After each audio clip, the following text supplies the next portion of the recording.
La vida es una emocionante aventura. De todo podemos escapar excepto de elegir. Nunca una noche le ha podido ganar al día. Pero la vida sin Dios no es vida. Te presentamos una voz en el camino. Quédese con nosotros, acompáñenos porque hoy estamos en Isaías 11, del 1 al 10. Y saldrá una vara del tronco de Isaí, y un vástago retoñará de sus raíces. Y reposará sobre él el espíritu de Jehová, espíritu de sabiduría y de inteligencia, espíritu de consejo y de fortaleza, espíritu de conocimiento y de temor de Jehová. Y harále entender diligente en el temor de Jehová. No juzgará según la vista de sus ojos, ni arguirá por lo que oyere en sus oídos, sino que juzgará con justicia a los pobres, y arguirá con equidad por los mansos de la tierra. Y herirá la tierra con la vara de su boca, y con el espíritu de sus labios matará al impío. Y será la justicia cinto de sus lomos, y la fidelidad ceñidor de sus riñones. Morará el lobo con el cordero, y el tigre con el cabrito se acostará. El becerro y el león y la bestia doméstica andarán juntos, y un niño los pastoreará. La vaca y la osa apacerán, sus crías se echarán juntas, y el león como el buey comerá paja. Y el niño de teta se entretendrá sobre la cueva del áspid, y el recién destetado extenderá su mano sobre la caverna del basilisco. No harán mal, ni dañarán en todo mi santo monte, porque la tierra será llena del conocimiento de Jehová, que cubre en la mar de las aguas.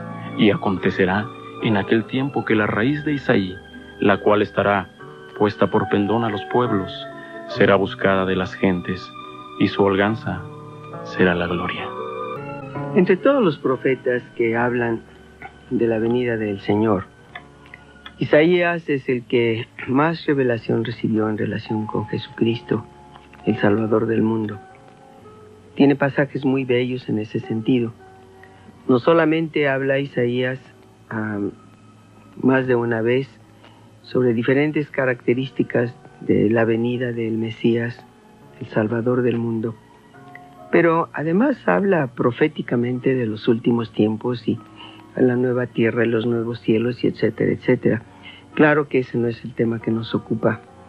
Nos ocupa únicamente el hecho en estos días de que, recordando la natividad, el nacimiento de nuestro Señor Jesucristo, el Hijo de Dios, hay muchas cosas que dice la Escritura en relación con Él.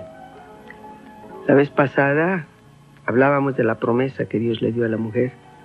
Le dijo, Él herirá la cabeza de la serpiente le morderá el calcañar.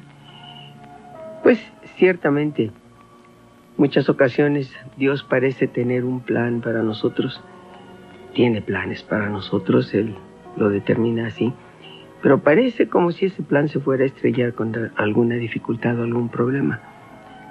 En realidad, lo único que Dios hace cuando ve que su plan pudiera estrellarse en contra de alguna dificultad que el enemigo o nuestros propios errores levantan, lo que Dios hace es simplemente prepara un plan mejor y pasa por encima del problema.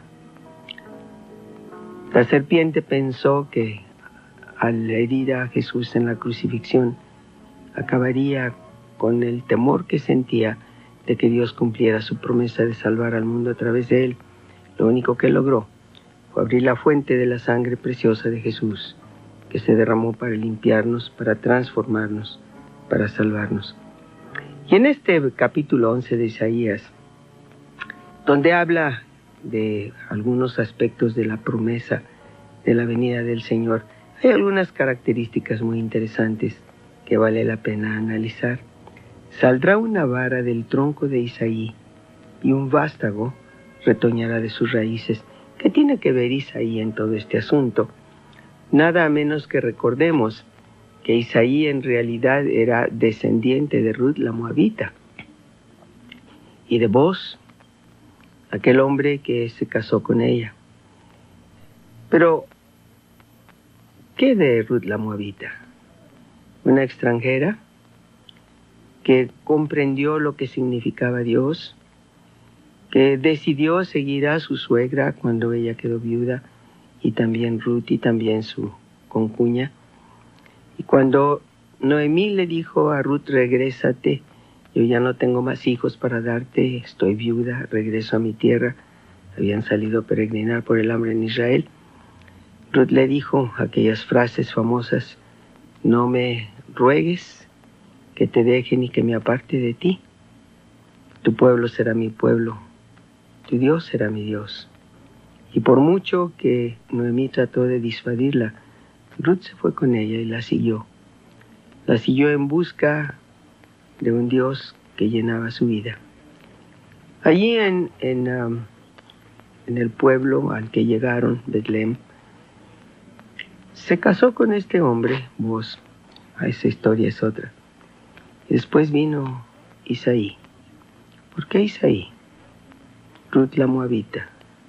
Un pueblo que Dios había dicho no entrará a mi pueblo en 10 generaciones, por todo lo que los moabitas habían hecho en el pasado. Y sin embargo de ahí viene el vástago que a la larga se llamó Jesús. ¿Qué es el rechazo? El rechazo es esta sensación que recibimos o que producimos. Rechazo cuando no nos sentimos aceptados o cuando no se nos acepta lo que tratamos de hacer, por mucho que nos esforcemos. Rechazo de la gente cercana, rechazo de gente lejana. El rechazo que muchos niños padecen desde el principio de su vida, a veces aún antes de nacer. Rechazo con el que crece tanta gente, a lo mejor porque se sienten conscientes de defectos, a lo mejor porque saben que no llegan al nivel que otros esperan de ellos. Rechazo porque probablemente sienten rechazo de sí mismos al pensar que no logran la meta. Rechazo. Aquella mujer, Ruth la Moabita, debe haber encontrado rechazo profundo, una extranjera de un pueblo enemigo. Pero a través de una serie de situaciones que no estamos analizando, llega Isaí. Y de Isaí procede David. Y a la larga de David procede el Señor. Qué interesante que entre los ancestros humanos de Jesucristo se hubiera encontrado una mujer que venció el rechazo para integrarse al pueblo de Dios, que venció el rechazo para conocer a Dios, que venció el rechazo y tiene que haberlo vencido desde lo más profundo de su ser. Y de aquí, de esa vara de rechazo, vino humanamente hablando el Salvador. Y dice, reposará sobre él el Espíritu de Jehová. Alguna ocasión hablamos sobre este nombre que Dios se da a sí mismo. Fuerte, piadoso, tardo para la ira, grande en misericordia y en verdad, que en ninguna manera justificará al malvado. Esta naturaleza de Dios tan especial, esta naturaleza de Dios que nos da paz y nos ayuda a caminar. Y sobre Jesús reposa este espíritu, fuerte, piadoso, con la fuerza de la misericordia, con la fuerza de la paciencia, con la fuerza del perdón. Espíritu de sabiduría y de inteligencia. Yo no pudiera pensar bien que él tenga espíritu de sabiduría y de inteligencia. ¿De qué manera eso me ayuda a mí? Cuando nos falta la sabiduría para saber cómo manejar el hogar, cómo manejar nuestra vida, cómo manejar nuestras situaciones, cómo manejar cosas que nos afectan, cuando nos falta sabiduría, podemos venir a Él y decirle, tú viniste a nacer para traerme todas estas cosas que yo necesito a lo largo de mi camino. Dame la sabiduría que yo no tengo, sabiduría para vivir, sabiduría para ayudar a vivir, sabiduría para encontrar paz en medio de cualquier tormenta, sabiduría para ver el camino donde no hay camino, sabiduría para ver respuestas donde no hay respuestas, sabiduría para entender cuando nadie parece entender nada, o cuando yo mismo no entiendo. Dame la inteligencia que necesito para ver con claridad. Espíritu de consejo y de fortaleza. ¿Consejo? No a todo el mundo le gusta oír consejos. En realidad es poca la gente que los oye. Todo el mundo aconseja.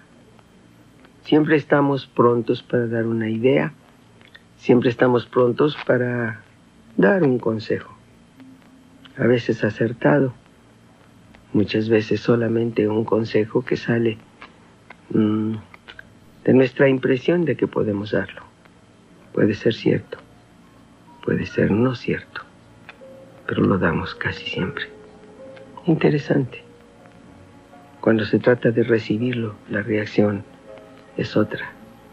Es como si dijéramos: no necesito que me digas nada, no necesito que me aconsejes, no necesito que me expliques, estoy suficientemente grande para entender. No necesito que me vengan a decir cuál debe ser el rumbo que yo tome. Sin embargo, el consejo que él da tiene que ser completo. Omitimos comentar el resto de los versículos y llegamos hasta el 6. Está hablando, por supuesto, de características del Salvador. Pero aquí empieza a decir el efecto de la presencia de Él en el corazón de aquellos que lo aceptan. En un sentido es completamente literal para el futuro, cuando Él venga nuevamente a la tierra y establezca su reino. Pero ahorita, que vivimos aquí todavía, podemos adquirir estas mismas características si lo pensamos bien. Morará el lobo con el cordero. El lobo se conoce por rapaz. Es un animal que ataca en manada o ataca solitario si es necesario. Pero es rapaz. Es un animal que no se detiene ante nada. Es un animal que arrebata su presa en cuanto le es posible, como casi todas las fieras. El cordero es todo lo contrario. Es quieto, apacible. No huye. Ni siquiera cuando lo llevan al matadero, dice la Escritura en otra parte. ¿Qué hay cuando tenemos dentro de nosotros esta naturaleza rapaz? Esta cosa que tiene el impulso de arrebatar porque esto es lo que quiero y esto es lo que a mí me importa y esto es lo que necesito y no me interesa lo que tú pienses. En lugar de dejar que el cordero tome un asiento firme dentro de nuestra actitud, dentro de nuestro corazón, y ser plenamente fuertes, porque nadie hay más fuerte que aquel que simplemente se sabe enfrentar a sí mismo. Y es posible lograrlo. La naturaleza fiera puede guardarse para luchar en contra de nuestras propias fallas y mantener el espíritu sencillo para entender y ver las fallas de los demás. El tigre con el cabrito se acostará. El tigre ataca muchas veces incluso sin necesidad. El tigre es otro animal cuya característica es feroz. El cabrito, un animal que de pequeño, como casi todos, tienen que seguir los pasos de los padres para poder andar. Un animal que no podría defenderse. Un animalito que es utilizado como símbolo también en uno de los sacrificios que se atribuyen al Señor, como por ejemplo aquel llamado comúnmente el chivo expiatorio, el macho cabrío, que era llevado al desierto, uno de los tipos de la sangre de Jesús, tras las espaldas del Padre, donde olvida nuestras fallas cuando venimos a Él. Y esta naturaleza tan violenta, tan difícil, capaz de decir, ¿Qué puedo hacer para ayudar? ¿Qué puedo hacer para sustituir? ¿Qué puedo hacer para apoyar? ¿Qué puedo hacer para que seas más feliz, estés más contento, tengas mayor paz? Y decirlo desde el fondo del corazón y hacerlo así. El becerro y el león y la bestia doméstica andarán juntos. Un niño los pastoreará. El becerro y el león y la bestia doméstica. El becerro y el león son dos criaturas enteramente opuestas. El becerro, como el buey, es un animal que, bueno, en el caso del becerro, no tiene su poder procreativo todavía, y al buey se le ha quitado. ¿Qué hay del becerro? Es también uno de los animalitos que se utilizaban para tipificar el sacrificio de Jesús tarde o temprano. ¿Por qué? Porque Él, como nadie, supo decir: Padre, no como yo quiero, sino como tú. No es una señal de debilidad el poder decir eso. No es una señal de debilidad el ceder el paso. No es una señal de debilidad el extender la mano aunque uno se retrase en el camino. Por el contrario, es una señal de la fuerza interna que nos mueve y nos hace capaces, ¿por qué no?, de dar. El león, reputado como el rey de las fieras, el rey de las bestias, es todo lo contrario.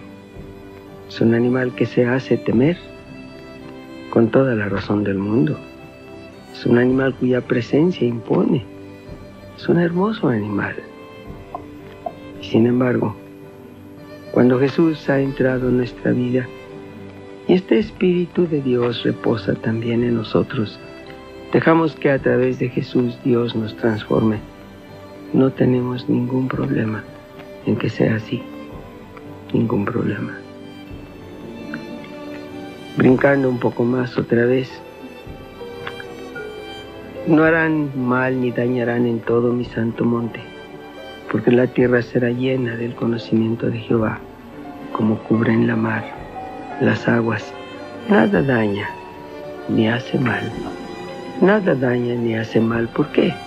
A causa del conocimiento de Dios, como las aguas del mar cubren todo. ¿Por qué no permitir que este conocimiento del Salvador llene nuestra mente, nuestro corazón y nuestra vida?